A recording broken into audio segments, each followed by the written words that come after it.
Pessoal, continuando os vídeos que nós relatamos as formas que a Matrix tem de sugar a sua energia. Vamos comentar sobre os desenhos animados, principalmente para a primeira infância, que é o período mais frágil do ser humano, que ele precisa estar com total apoio dos seus genitores. Na falta dos dois, pelo menos um genitor mais atento.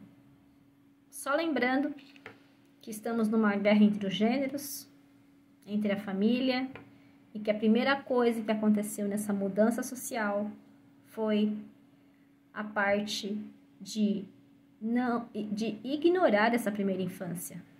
Porque se pensou só nos adultos, né? Eu preciso trabalhar, eu preciso que você trabalhe, nós precisamos mudar a família, eu posso ter sozinha, ou eu posso ter sozinho. Estão brigando até hoje. Mas ignoraram aquele ser que foi feito por dois seres. E que faz toda a diferença na primeira infância.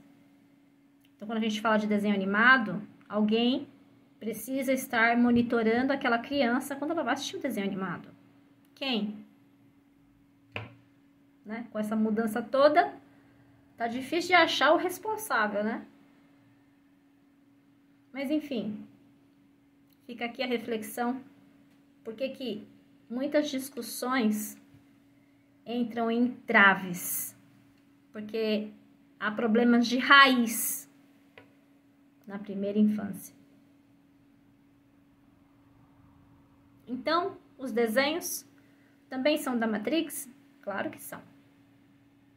Obviamente que quase tudo é da Matrix. Só não é a nossa centelha divina. Isso não é da Matrix. Entendam isso. Então, os desenhos de antigamente, das gerações anteriores, tinha aí como seu representante o Pica-Pau, né? A minha geração aí pegou. O que ele representava? Ensinar a criança sobre maldade, né? Ah, ele era total maldade? Não, tem alguns episódios que não. Mas a maioria era de tirar vantagem, né? Então tinha várias situações, vários episódios que tratavam sobre a maldade do pássaro? Não, maldade humana. Que é o que você ia vivenciar na sua vida. Isso já desde pequenininho, a gente já estava sendo doutrinado, né? Se fosse pegar este desenho como um desenho pedagógico, qualquer psicólogo ia questionar, né? Mas Pica-Paus e outros desenhos, tudo no mesmo grupo, fizeram parte aí da nossa primeira infância, com certeza. E tinham outros desenhos também que, saindo da primeira infância, na pré-adolescência, né, onde ainda é o finalzinho daquele gostar, né, de assistir desenho e tal. Caverna do Dragão, né, onde muitos acreditam, né, ser um outro astral que eles estavam, né, num outro plano astral. Poderia ser trabalhada reencarnação, poderia ser trabalhado umbral. Então, tudo isso fica no subconsciente de quem assiste. E eram desenhos muito legais. Talvez, com certeza, né, a gente não tinha maturidade para entender muita coisa. Tanto que hoje quem estuda esses desenhos, né, começa a descobrir realmente o que acontecia. Você imagina para uma criança na idade que não tem maturidade suficiente receber informações do subconsciente, né? Então tem toda uma função por trás, né? Então não é pedagógico, né? Tem todo um interesse por trás. E aí tem os super-heróis tratando bem e mal, guerra, luta, que é o que nós vivenciamos 24 horas nas nossas vidas. são as nossas lutas internas e externas. E até hoje se gosta muito de desenhos de super-heróis, porque se aprende. Mas um alerta é importante nos desenhos atuais da primeira infância, né? Que é não há informação sobre a diversidade de gêneros, que eu acho extremamente importante. É o que tem. Não tem problema nenhum as crianças aprenderem sobre as diferenças. Devem sim, ó, super apoio. Mas não ao incentivo. Principalmente na primeira infância. Então, tem desenhos muito subliminares que tratam sobre gêneros diversos. Quando não, também, subliminarmente, bem embutido, trata a ultrasexualidade, né? Vocês entenderam? Então, isso todo pai, toda mãe precisa monitorar. Não adianta achar que a tua criança na primeira infância tá lá na inocência dela, tendo a liberdade, e esses desenhos que passam, a responsabilidade é de alguém. Não é de ninguém, gente. Somos nós. A responsabilidade é nossa em viver. Não adianta você acreditar responsabilidade em alguém. Aí você tá realmente se eximindo de ter uma ação corretiva, uma ação para resolver o problema, porque você passa o problema para outro, sei lá quem. Nossa, que absurdo essa televisão, nossa, não tem nada de bom, olha o que ele está assistindo. Alguém tem que fazer alguma coisa, não é alguém que tem que fazer alguma coisa, é você, como responsável daquela criança.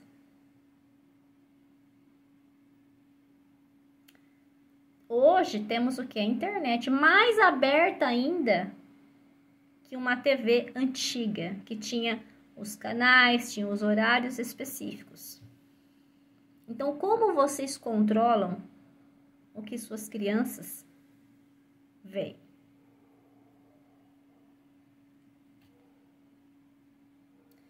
Hoje temos desenhos para também adultos, porque tratam das relações humanas de diversas formas. Eles abordam, tem bandeiras.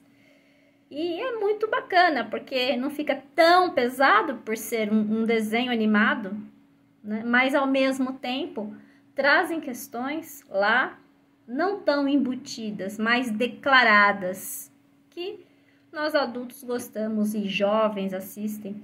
Um exemplo é o Divertidamente, né? Tratando das emoções humanas, da sua problemática, né, na parte prática das nossas vidas.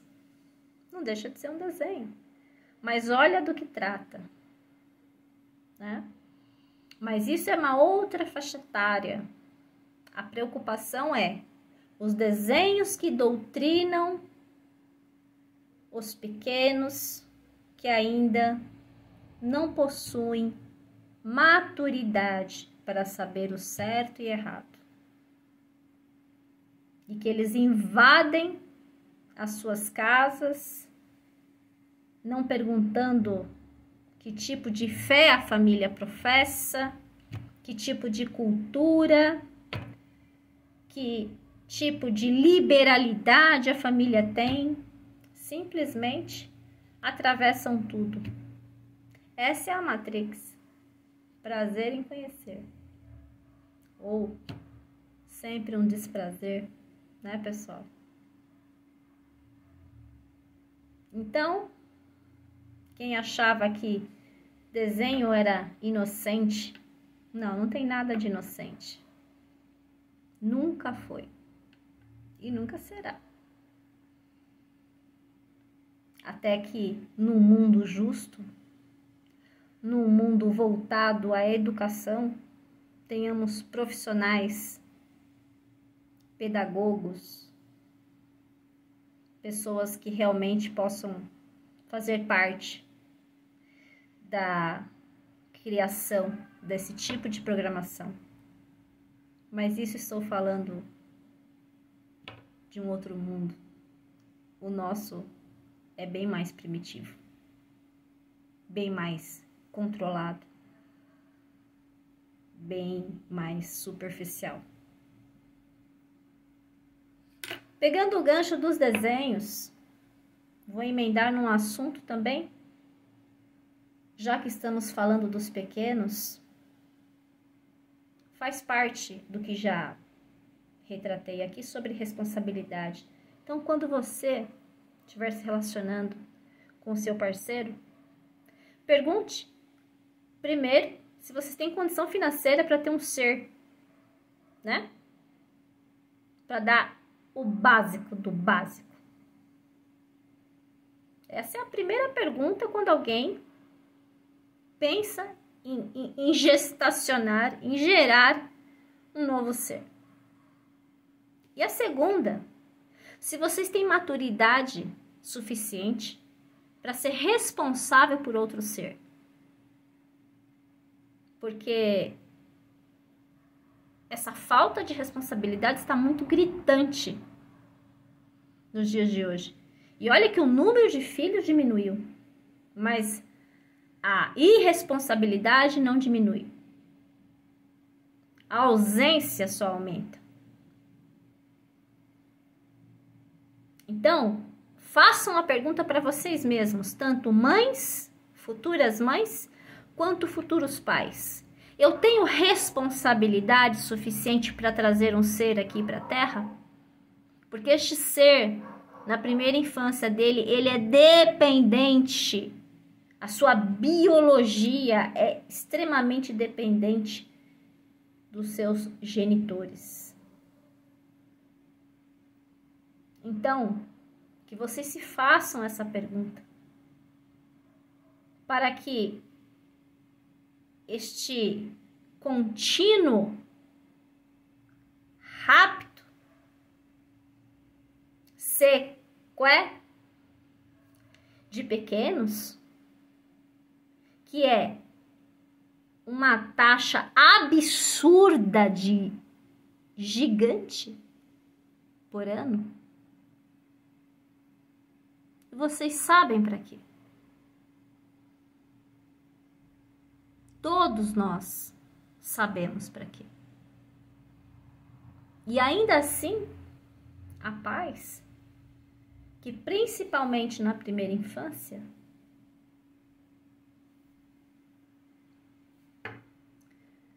jogam suas crianças a Deus dará. Confia em algo que a gente nem entende o que é. Talvez seja essa confiança, a própria fuga de não assumir a sua irresponsabilidade perante a decisão de ter tido um filho. É difícil olhar para si e falar, eu sou realmente um incapaz de ser o anjo da guarda escolhido para aquela criatura. Porque pais não são donos de nada. São anjos da guarda aqui na Terra. Principalmente na primeira infância. Então, faça-se essa pergunta. Se você não é capaz, não os tenha. Menos um karma na sua vida. Um karma pesadíssimo. Porque a função de anjo da guarda ela é muito divina. Dos dois, tanto pai quanto mãe. E quando ela não é cumprida, seja por qualquer motivo, o retorno do universo é bem pesado. E retorna. E não há pena, não há lamentação. Apenas um retorno seco do não cumprimento deste apoio, tanto físico como emocional, como espiritual, daquele ser que veio com a promessa de ter 2 anjos da guarda.